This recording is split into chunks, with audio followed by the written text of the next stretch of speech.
Hello, ladies and gentlemen. I am O'Brien McMahon, and this is People Business.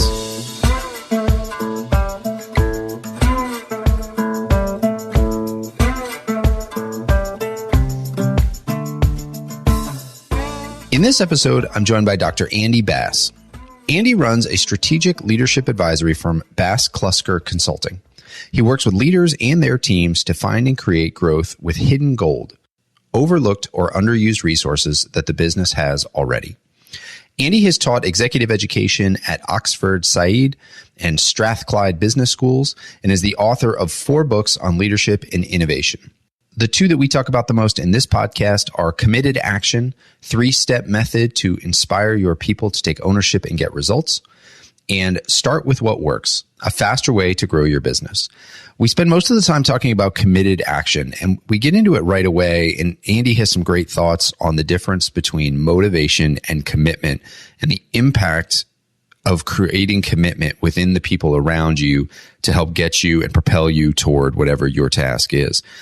We talk about why commitment's so important, how to create commitment in others, and Andy has a great methodology.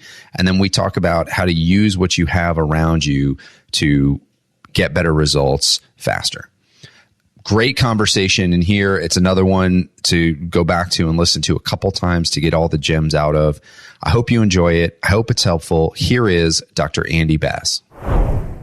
Andy, welcome to the show. Very excited to have you on. I know we're going to talk about a lot of things today, one of them being motivation. And I think this is a really fascinating topic for a lot of reasons that we'll get into. So we can kind of jump right in, but welcome. Thank you very much. It's really great to be here. Thanks for asking me. How did you, well, let's just start with your origin story first. Let's set the table a little bit. What kind of work do you do and how did you come to be doing that kind of work? Okay. So I work with leaders who, are faced by a very fast changing world, and they've got to rethink their response to all the things that are going on, and they've got to take their people with them. Very often a leader will be able to see something coming down the track. They'll say, we're doing great, but this is coming, and my people don't necessarily seem to get it. I need to help them to understand it as well as find my own way through. And I do this in a way that I think is quite unusual, because I help people to find and leverage resources that they already have. I'm very much a believer that the answers are very often already in the organization, but we get tempted by going outside, by what I call saviors. So before people go and look for a savior, I like to get them pointed back at their own resources and what they can do with them. And this works, it goes to the whole motivation question, goes more generally also to reinventing the business, understanding the value of it, and how we can create it in new ways. I got into it by a kind of circuitous route. So I did ergonomics, I guess in the States you'd call it human factors, and computer science at university, which was a great combination. Got me interested in technology and people, and ended up teaching computer science to psychology students while doing a PhD in computer science. And these psychology students didn't want to learn computing. So I had to figure out how to get them motivated, and maybe we'll pick up on that. My own interests have always been kind of broad, and probably too broad to be a career academic, where the idea is, what furrow are you ploughing? That was what they asked me. When I realized, that I wasn't a plough horse, I decided to stay friends with the university, but leave. And I still actually work even 25 years later. I still do executive education sometimes with various universities. So I sort of stayed in that world a little bit. And see whether all the things I was interested in would actually impact clients and could help clients.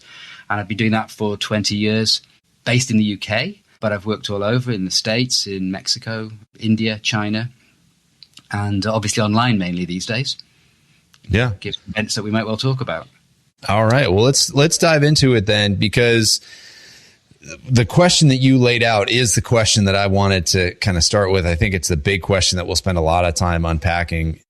How do you motivate groups of people, right?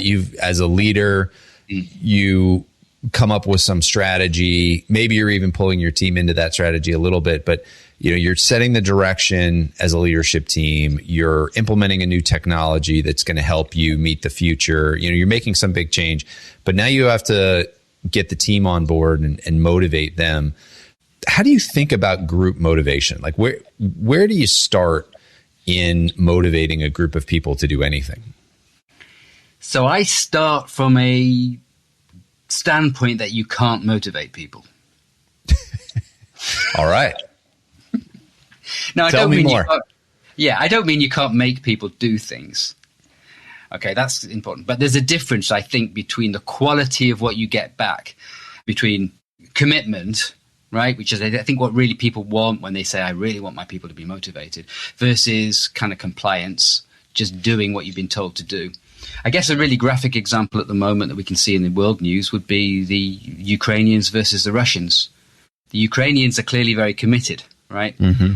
And so they'll take orders, not just because you have to take orders, but because, that they respect the commander to coordinate a group of people and achieve a result, and you need someone to organize that and so on. So whereas we're hearing stories about Russian conscripts being threatened with being shot for not going forward. So they'll move, right? But they're not going to use all their ingenuity, and they're not going to bring that extra. So I start from the standpoint that people are already motivated. They're already motivated to do what they perceive to be in their best interests. Their perception may not be right, so that's where our leverage is. Yeah. And think the laziest person they're motivated. They're motivated to avoid hassle and responsibility and stress. And if you try and get them to do something, you'll find a reservoir of energy, right, at that moment. Yeah.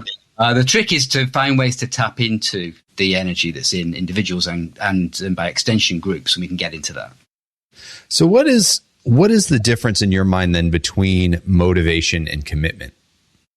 Yeah, I don't want to play with words. I think that we recognize, don't we, a certain quality in people who feel committed, and we may use the word motivated to describe them, versus people who are doing something because they got to do it.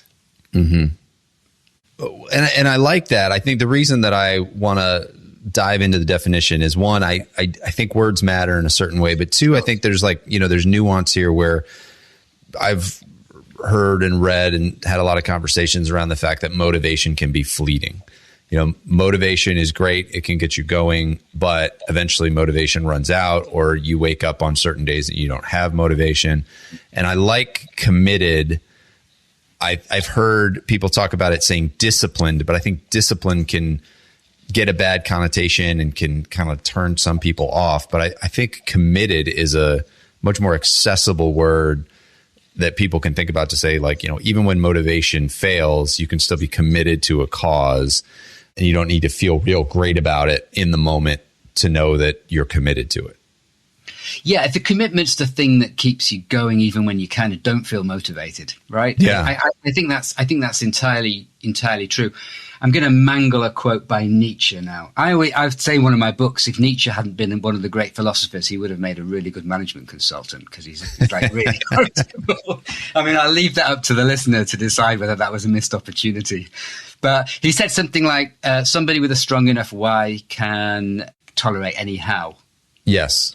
Yeah. And, I'm sure, again, we've all had things, whether it's, I'll tell you what, finishing a book or, some massive project of any sort where the motivation, as you say, can evaporate. But if you're truly committed, you'll keep going, even though it's hard. You'll keep putting one foot in front of the other. Yeah. Well, and I even like the way you said that, because we talk about having a strong why or having a strong purpose.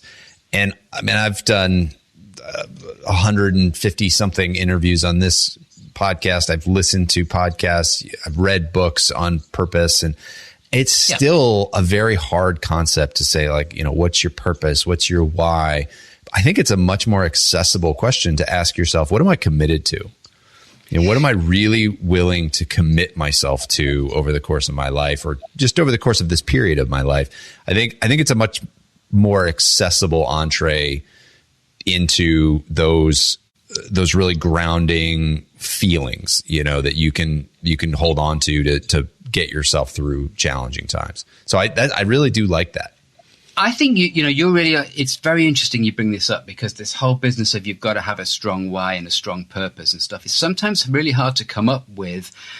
If you're committed to feeding your family, you may do a really monotonous job, but which is not rewarding intrinsically in the least bit, but you can still find it rewarding because you've got that commitment. For example, I mean, let me give you an example of see what you think of this. I'm thinking about a client that had factories in Indiana, in Mexico City, and in China, in Hangzhou, and various other places too. But what we had to do there was to try to get people to be more committed to things like better quality and on-time delivery, just the ordinary, straightforward things if you're running a factory.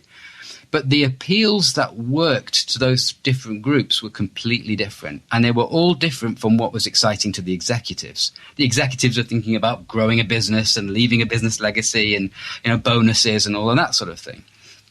In Mexico City, the big thing was that the plant was actually sort of the center of a community. And to the extent that they had cookouts in the summer, they held mass in the factory, and so on. And so what we said to them was, hey, this is important to you. Help us to figure out how to make it a better hub for your community. And the plant manager had committed to spend a bit of money on good ideas to do that. They had before and after posters 2 months later. It was such a dramatic difference. It was this beautiful, clean facility. Things that had been dangerous before were all safely guarded away, and the floor was clean. There was no oil on it. You could show customers, and the performance numbers were up and so on because people felt committed to the plant. Yeah. Now, in China, they weren't interested in that.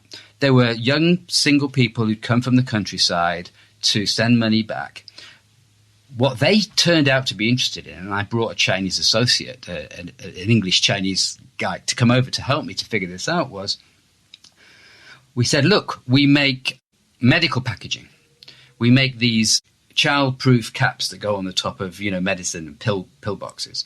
And they've got to be resistant to kids getting their hands on the medicine, but they've also got to be possible for old people, for seniors, to be able to open them with maybe arthritic fingers. That's why the quality has to be right, because they're designed this way. But if we don't make them to the right tolerances, either the kids will be able to get in or the old people won't.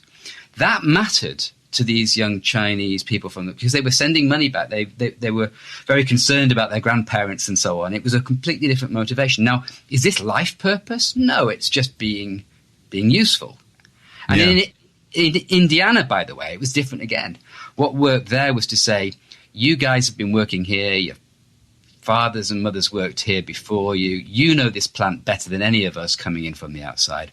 How are we going to make this plant run better to hit these numbers? And for them, interesting. Okay, you're finally asking us after 40 years. We'll tell you, right? That worked with them. Yeah. Interesting.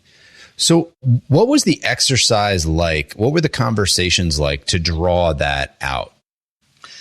Like sometimes you kind of latch onto it just by hanging out in the cafeteria. Right. But if you want a systematic way, then I have something that I use called rich pictures. Now, this isn't going to translate so well to an audio format, but maybe we can stick something. I don't know if we can stick something up for people to see. These are stick people representations of your factory or your organization. It doesn't matter what sector you're in or your law firm or whatever. And you put bubbles over everybody's heads and you guess at what you think's in those bubbles, and then you go and find out and make sure that you're right. And you also record, you put little links between the people and say, these people get on well, these people are rivals, and so on. And you start to map the kind of organizational geography, and it's very lo-fi, but it's a great exercise to do as a group. It's you can do it on a flip chart or now on a Miro board or something. So you just start to collect up this information, snippets of conversations from here, there, and everywhere, and try and figure out what's in the bubble, speech bubble, think bubble above that person's head, and then figure out how to appeal to that based on what it is you're trying to get done. So, if it's community, like it was in Mexico, if it's the old folk, like it was in China, if it's why on earth does no one ever ask us when we're the experts, which often is the one, which worked very nicely there in Indiana. And then you start to make appeals to those concerns that people have. Interesting. And let me start at the beginning there, because I do like diving into this stuff because I think it's helpful for listeners. It's definitely helpful for me. So do you do this exercise as a group? Do you then go out and ask the people that you've been filling those bubbles in for and say, hey, are we on track here? Is this right? Is this wrong? Do you pull them in to understand how they feel about what you've put in their head bubbles? I will, unless... you got to be sometimes a little bit careful, because if you ask one group what they think another group thinks, and it could create some conflict. So you might do a toned down version, and if you're not happy to show people this evolving picture, you just do experiments based on it. So you try a presentation that makes appeal to the things you think that they'll be interested in, and see whether it works or not. Which is kind of what entrepreneurs do. It's kind of a lean startup. You do a little experiment, find out not only do they agree verbally, but do they actually behave in a new way based on an appeal that's formulated using your hypothesis about what they're concerned about. Test and iterate. Test it. Yeah, absolutely. Test and iterate. Yeah. Okay. And then communicating these things, where does the communication come from or need to come from to work? Is this just like, do we need to arm the frontline managers? Does it come from the CEO or does it need to come from an authority, or do we want it to come more grassroots? How do you think about that? So, it's all of the above. If you want to be formal, then it might be a town hall meeting. So with that business I was telling you about, I designed the town hall meetings and coached the plant managers to deliver the presentation, and we tweaked them around the world. You can do that. It might be one-to-ones in a corridor, So I might say if I'm coaching a leader, I might say, hey, next time you bump into this person, water cooler type of conversation, just drop it in. That can work very well. Mm-hmm. Sometimes it can be finding the gossip in the office and telling them about it. Because then they can be very credible, right? Yeah. Especially if they're usually gossiping about how management is not doing things right. If you can get them to like the idea, then they can spread it really nicely. So you cut your cloth to fit, right? Yeah. Yeah. There's some spy work going on there, some tradecraft. Counter-espionage, yeah. Yes, counter-espionage. There you go. That's really funny. So I like that exercise. We had talked when we were prepping this, and you had outlined in your book your CEO model for commitment and motivation. How does the CEO model connect to this, or is it something different?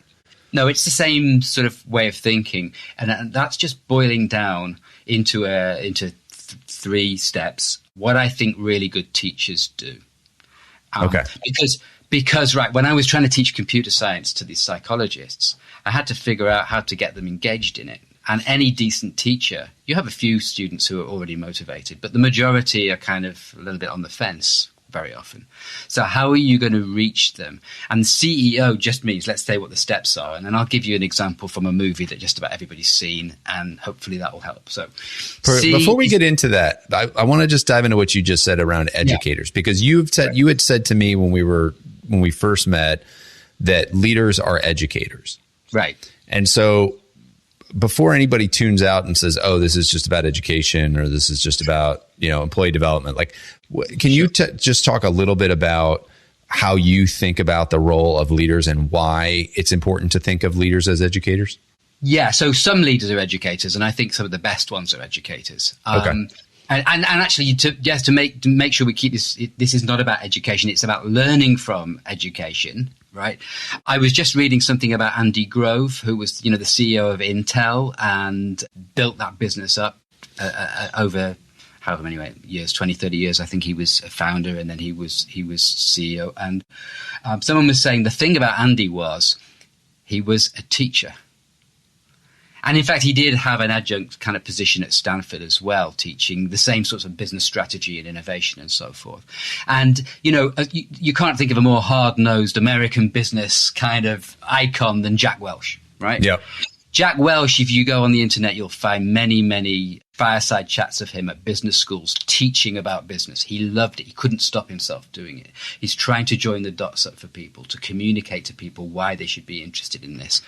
And so that's what I mean, right? I'm not, it's not about, it's using that idea of being a great teacher as a sort of a metaphor, but it's a very close fit.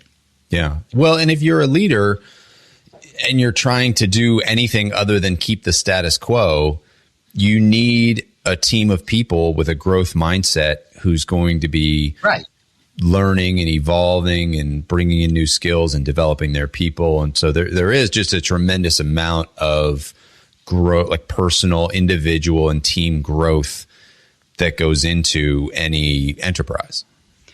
Yeah, and the world is changing so quickly, right? There's so many events that people need help interpreting what this is going to mean for the business and what it's going to mean for them, whether that's technological or geopolitical or all the different things that are going on, that if you're able to explain that and articulate that and engage people in thinking about what it means for them, that's the groundwork that's going to make all of this stuff go that much more easily. And so again, and I think you can think about it in this CEO, which is invite curiosity, right?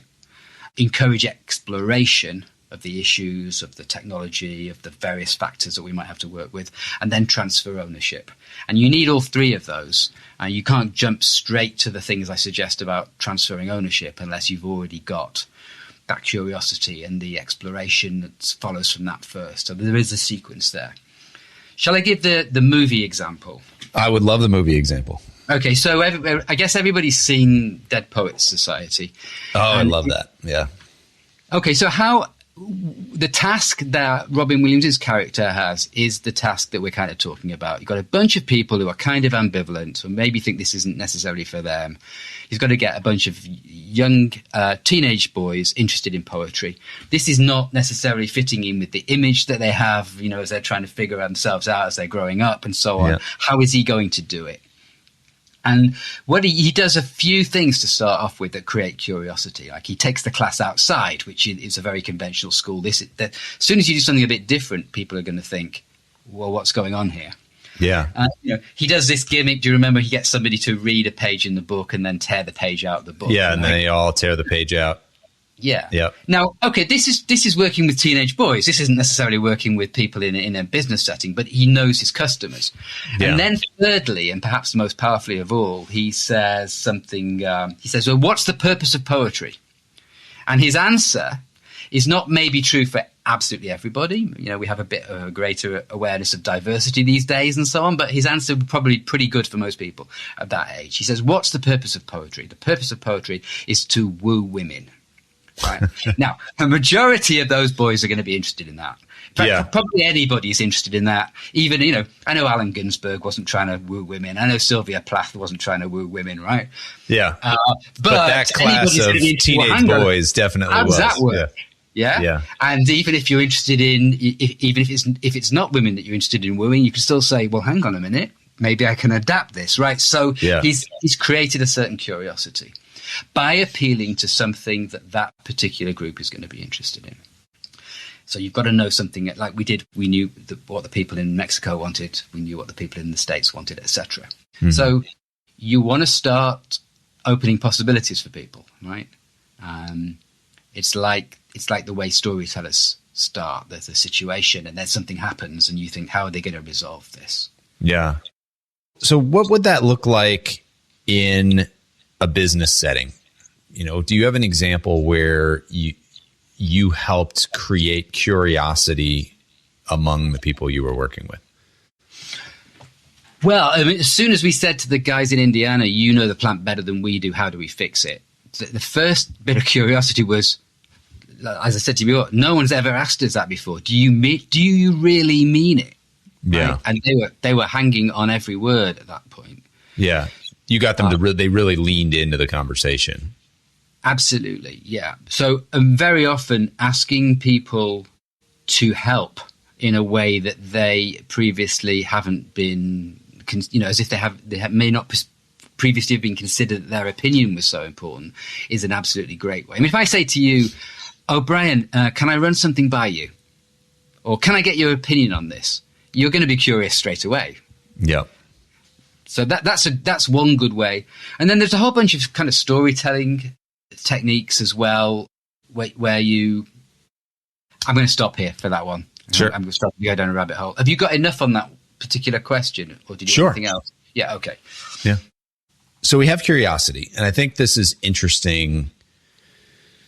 because I think it's interesting in any conversation we have in business. Like, I just think about the teams that I work with, and we are always trying to figure out how to put the right process and information together for our clients. We're a service business. We're trying to educate our clients, have them understand a very complex topic that they don't spend a lot of time in every day, and then make strategic decisions on where they want to go. So we're always trying to figure out how do we package that? What do we tell them? What do we not tell them? That whole thing. And so we sit down and we start to kind of do this work, but I've never thought about building curiosity within my own team. I think we do that a little bit, but I think it's just a great primer for the start of any kind of productive endeavor. Any task you want to take on, I think to think of, let's start with some curiosity. Hey, what's going on here? What do we know? What do we not know? What are we trying to achieve? Why are we trying to achieve it? What do you think? I think starting with a lot of those questions and trying to really pull in and tap into the curiosity of the teammates, I think it's a really interesting concept. So, it's really interesting for me hearing you say that, because if we were working together, I'm not going to pitch for some work here, O'Brien. I'm just giving you an example. Okay?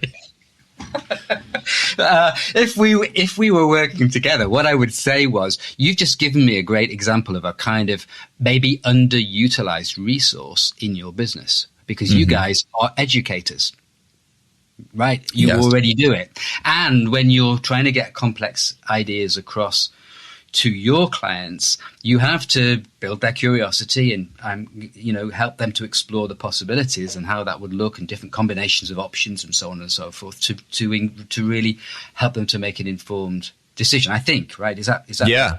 Well, that's right. A good point too, because it's not only my own team's curiosity, but the presentations that we're putting together need to elicit the curiosity of the clients. Right.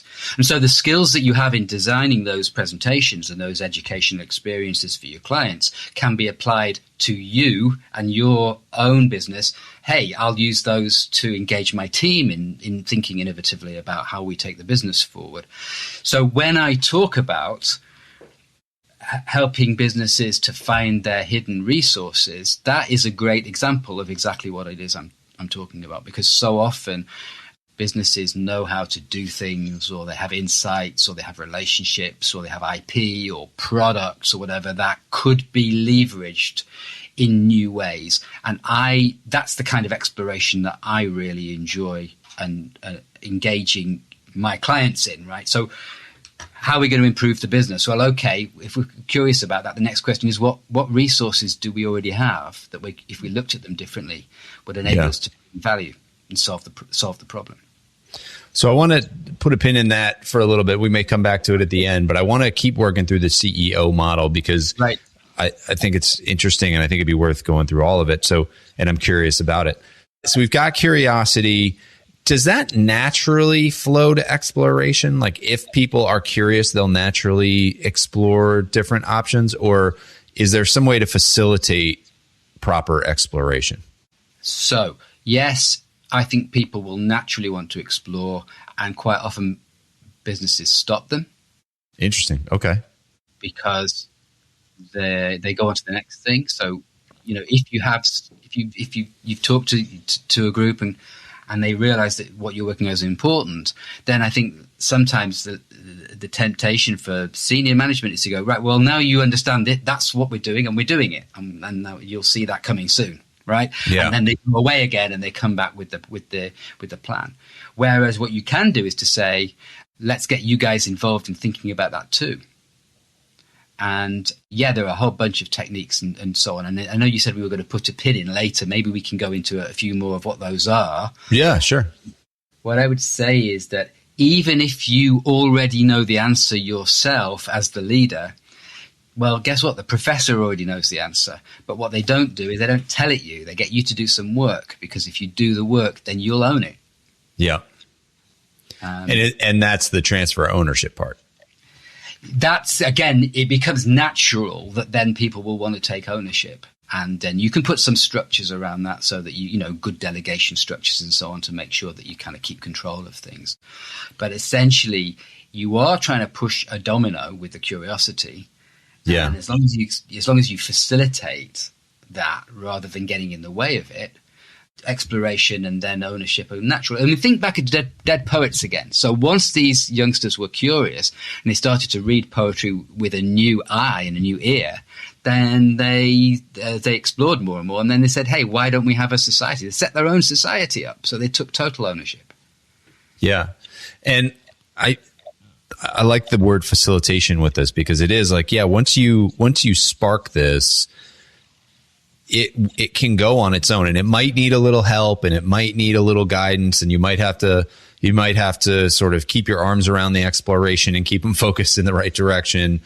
And then you might need to encourage them to take some ownership, or give them the opportunity to take on ownership, right? Especially in a hierarchical organization where people need to be told that they can do things, especially if they've never been allowed to do them before, to actually verbally give them some ownership of whatever it is you're trying to get them to do. So I like that concept of like, hey, let's spark this process, and then let's sort of, as a leader or leadership team, we can kind of guide it.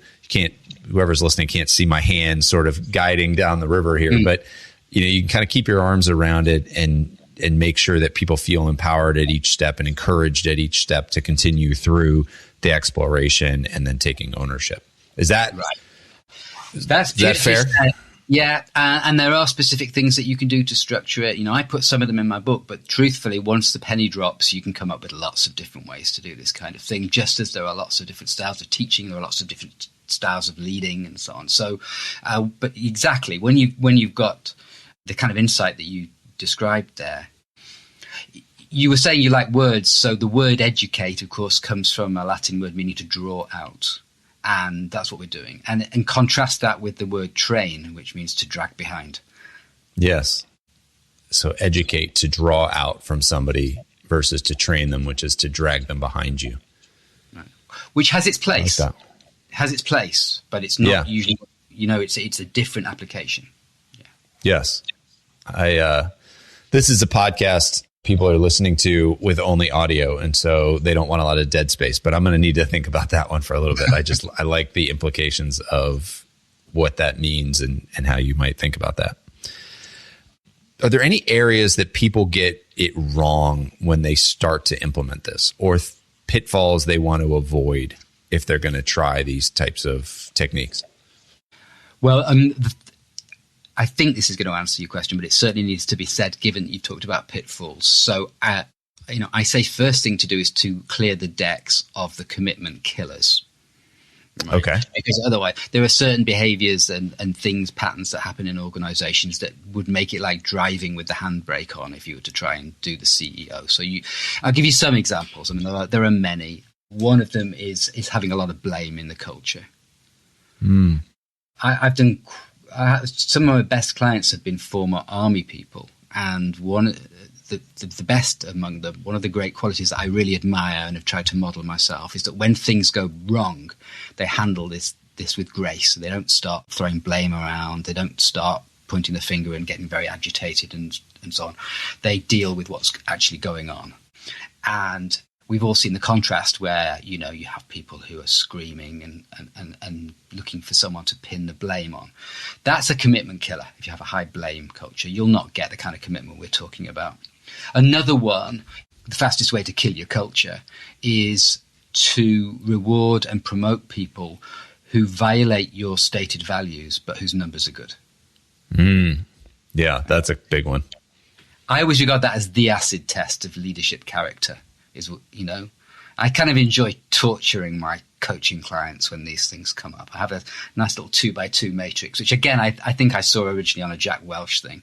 Do they follow your values high, low? Is that performance high, low? And the danger quadrant there is high performance in terms of just immediate numbers, but violate your values. And how you handle that if you don't deal with those people, they will shape your culture, and I'll shape it in a direction that's unhelpful. So, and there are a bunch of other such things, and we don't have to rehearse every organizational sin, but you've got to get things pretty good from a sort of a hygiene point of view, I guess. And if you try to to talk about commitment and so on. Without that, then you kind of undermine yourself from the start. Yeah. I love those. And I think those are two great ones. And if you want more, this is all from your book, Committed Action, correct? Right. So for those folks who want to check that book out, you can look up Andy Bass and Committed Action. I like those. And I like the blame one too, because I think that's a really easy trap to fall into. And I think the promoting corrosive performers is one, but you could see that as one that if you're not the one who's promoting people, like that's kind of out of your control, and again, it's easy to blame leaders for promoting corrosive performers. But I think the blame one is that one that we can all control, at least within our sphere. How do we handle situations when things go poorly? Do we blame? If we have a blame culture, are we going to join in on that, or are we going to focus on the solutions? I think if you can, and I'm speaking personally as well, as I have got better at not blaming, my life has improved, like across the board. Across the board, relationships, just how I feel about myself and so on. And that's one of the reasons why, and I'm doing more work with a couple of former clients of mine who are ex-military. Partly, I just love the way they're able to deal with stuff when it goes sideways. And yeah, you're right, at whatever level you are, and at home as well as at work, it's a really great thing to work on. Very rewarding. So what are the military veterans that you're working with, what are they doing differently? How do they handle a situation when something goes wrong? What does that look like? Well, okay. So, and I'm sure that it isn't true of every single military veteran, right? It just happens as well that they were superb leaders and they were drawing on this experience. I think they look at the facts and don't start talking to themselves about how it should have gone differently and how it would have gone differently if only somebody else hadn't screwed up and so on and so forth. And they just deal with the situation. They deal with the current reality. It's very simple to say, and it's a lot harder to do because you have to have control over your emotions and so on. I mean, I have a great friend, one of the guys I'm working with, who may be a great guest for you, by the way, Sean Bacon, who's a former Canadian paratrooper. And I'll make the intro. Thank you. You need to ask him about this whole exercise, do something, which is the way that they would. So they train recruits where they put them in scenarios where something is definitely going to go wrong because they've changed the equipment out, or they've created, and they've given them broken equipment, or they've just making sure that things will go wrong. And the typical response for recruits when things go wrong is they freeze. Mm-hmm. And then at that point, one of the training staff is either going to shout at them or maybe even come up behind them and say, do something, right? It's to keep having this idea, okay, now what you're going to do next. And another great example that I think Sean uses this one would be Sully Sullenberger, right? Landing the plane on the Hudson. He kept flying the plane. He kept doing something about it all the way. And I think that training is really good because instead of sitting around going, well, this would have been great if you hadn't, they're on to the next thing. So they're in the moment and they're responding to it. As I say, it's fairly easy to describe it.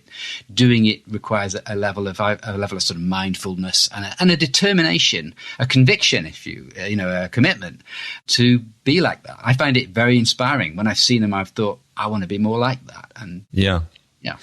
I was over the weekend watching the movie 12 Strong, which is about the first 12 special operations soldiers, I think they were Green Berets, who went into Afghanistan right after 9/11, and they were trying to kind of punch a hole through the Taliban to make the way for success in Afghanistan, which unfortunately 20 years later didn't happen, but that's a different topic.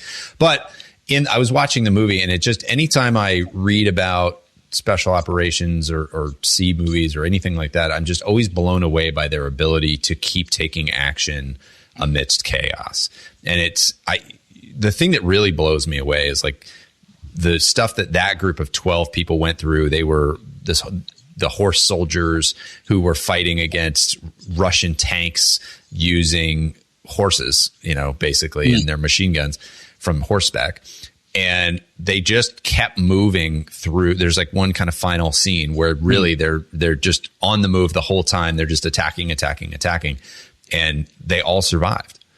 And it's just wild how often you read stories about these just harrowing Navy SEALs, Green Berets. I'm American, so that's what I read. Yeah. But these special operations soldiers who get in these terrible situations, and yet somehow they all survive, or they take very minimal casualties.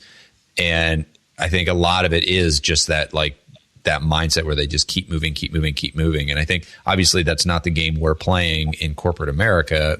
Most of the time it's not life and death like that, but I think those lessons do translate of just staying in the moment. What's the next action? What's the next thing? Let's just keep going. Let's not get bogged down in our negative emotions. We'll process that later. Let's just get through the end of this and keep moving forward. Yeah, and I think it's one of the most transferable things from the military context. There's a whole genre of people who talking about be more Navy SEAL or this kind of thing. And for a lot of people, that kind of might feel a bit unrealistic, because these do tend to be elite athletes as well as and very tough minded and so on. But I think we can all work on our ability to stay in the moment, to not blame, to keep going, to keep doing something, and to keep taking effective action. And that translates really, really well, even for people who don't like the military metaphors or they don't like the style perhaps of some of those very prominent special forces leadership people. That's not everybody's cup of tea, but there's real value there for everybody. Yeah, I just think it's hard to argue the performance of those groups. And if they're performing at that elite level, what are the things that you can learn from them? And so, yeah, I love that concept of just, taking action. So want to transition for a little bit, because you have 2 books out, and we've talked a lot about committed action, and you've sort of teased the other one, hopefully sparked a little curiosity in the other one. Start with what works. Right. And so you've talked about this a little bit, but I want to maybe tie the two together a little bit, because we just spent a lot of time. I was up on my soapbox talking about continuing to move forward, do something, take action. Oftentimes people can feel like a barrier to action is they don't have the budget, or they don't have more time, or they don't, there's some limited resource. Can you talk to the philosophy of starting with what works and using what you have, and how you think about that?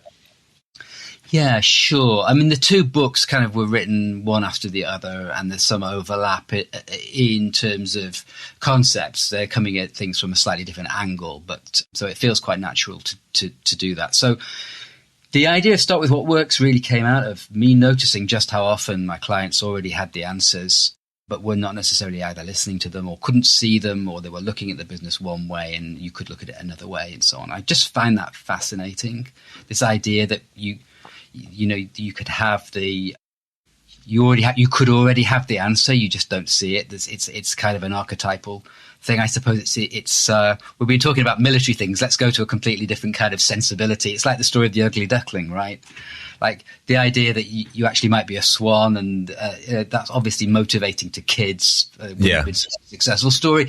But I think there's a lot of real truth in that. And so start with what works says, hey, if you, rather than looking outside of the business all the time for more resources or insights or savior, rock star sales director who's just going to come and sort it all out for you, or some new software that's going to be the absolute, all you need is get this software, or even let's do an acquisition and then everything will be transformed in some kind of magical way, that there's huge value in any business that's just washing its face, right? At least is doing things right.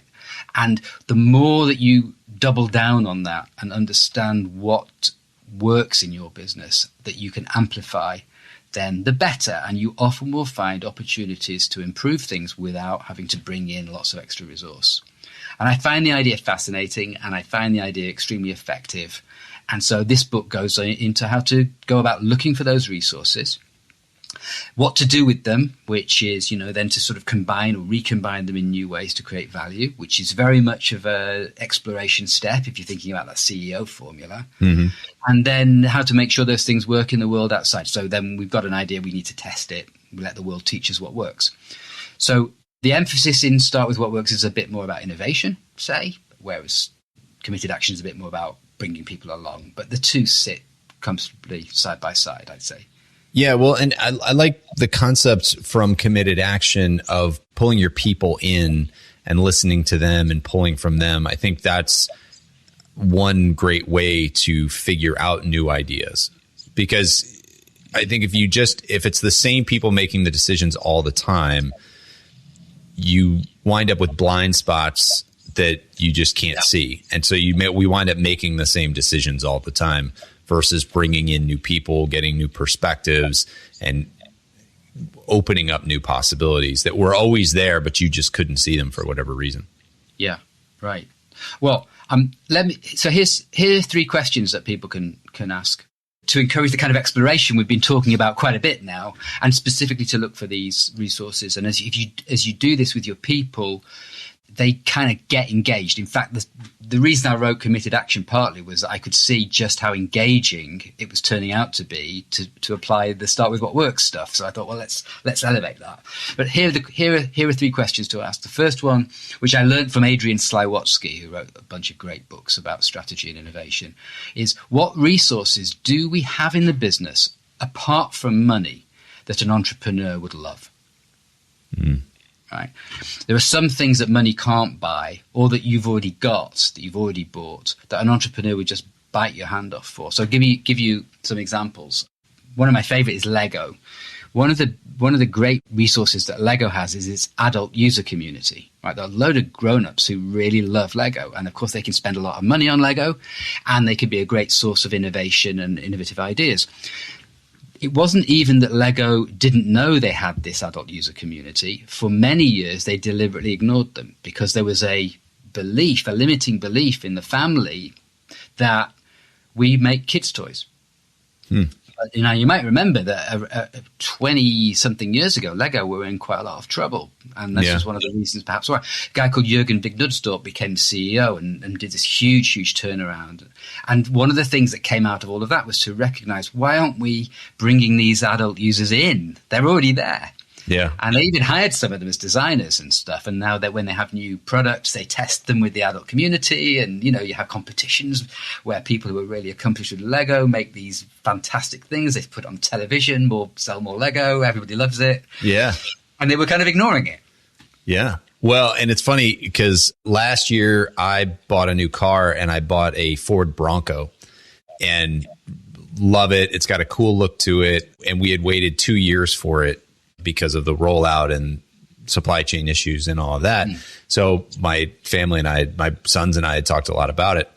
And for Christmas, one of my extended family members who got me for Secret Santa gave me a Lego Bronco set. And I looked at it and I was like, there is no way a little kid could put this together. And I think it even says on the thing, like 14 and up, it's definitely made for a more mature crowd. And so I've seen that, and I got it, and I said, "Wow, this is really cool. This would be a really fun project to put together." So you can see them having shifted that, right? And there's like just a huge number. I'll give you just a couple of other quick examples, maybe. So Lotus cars, right?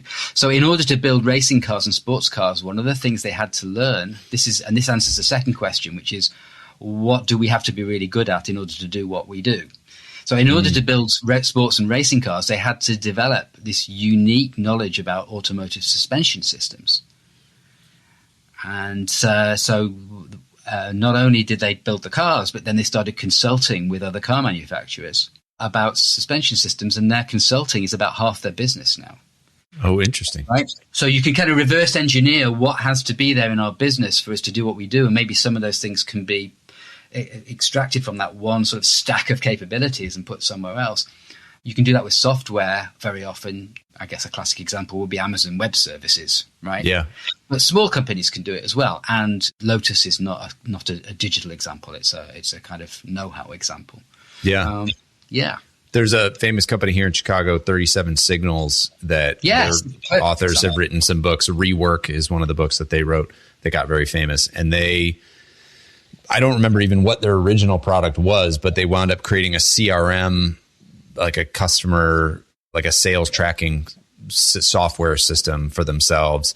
And it became so popular internally that they started selling it externally, and that became the main thing that they do. Right. And so you can do that consciously, right? Yeah. So that's my second one of my questions is what has to be there for us to do what we're doing? And then we'll take that and put it somewhere else. And then the third question people might enjoy is, why aren't we worse? Because people right. So people, why aren't we doing better? Well, they screwed up and this, and we haven't got that. But if you say, hang on a minute, okay, why aren't we worse? Then you're going to hear, well, we do this and people buy that from us, and those people just renewed this, and we just hired this person because they really were desperate to work with us, and then you start to identify the things that you may otherwise have been taking for granted that you can build off. Fantastic. Well, Andy, we're running out of time here. I really appreciate this conversation. I mean, this is a pretty dense episode, I feel like, for people, but I'm going to go back and listen to it and cut some of the pieces out and send them to the people on my team, because I think there's a ton of stuff in here. And I think this conversation on commitment, I think, is an important one. And it's one that a lot of people struggle with. They struggle to figure out how to get people motivated. And the tools that you laid out here are a fantastic framework for people to use. So anything else that we didn't talk about, or anything else you want to share to put a bow on this for people? Well, there's 3 questions that I find really useful to ask myself and to ask my clients. And they work, again, in business, and they also work kind of for coaching, whether that's formal or informal. They work great with kids as well. Seeing as I've got a book called Start With What Works, it'll kind of make sense. So the first question, and you can ask yourself this at the end of the day, or you can ask this after you've done a presentation or some kind of, sales meeting or whatever it might be, is number 1, what worked? Right? Because we often ask, well, what didn't work? What worked? Second question is, what improved compared to the last time I tried that? Which creates a direction. And then thirdly, what am I going to do next? Very, very simple. But the more you focus on what you're doing as an individual or as a business that works and build on it, then the more successful you're going to be. But also you're going to be somewhat different. You're going to be somewhat unique because you're building on your own results rather than just copying so-called best practices or looking for a savior. And we've got to learn to stand out.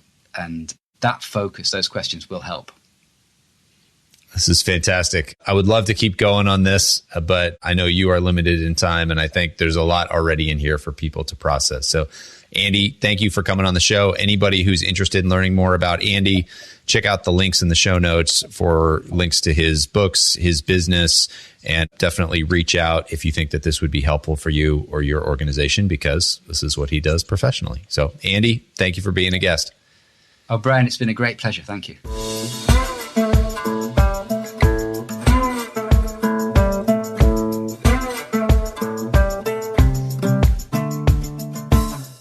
Hey folks, one last thing before you go.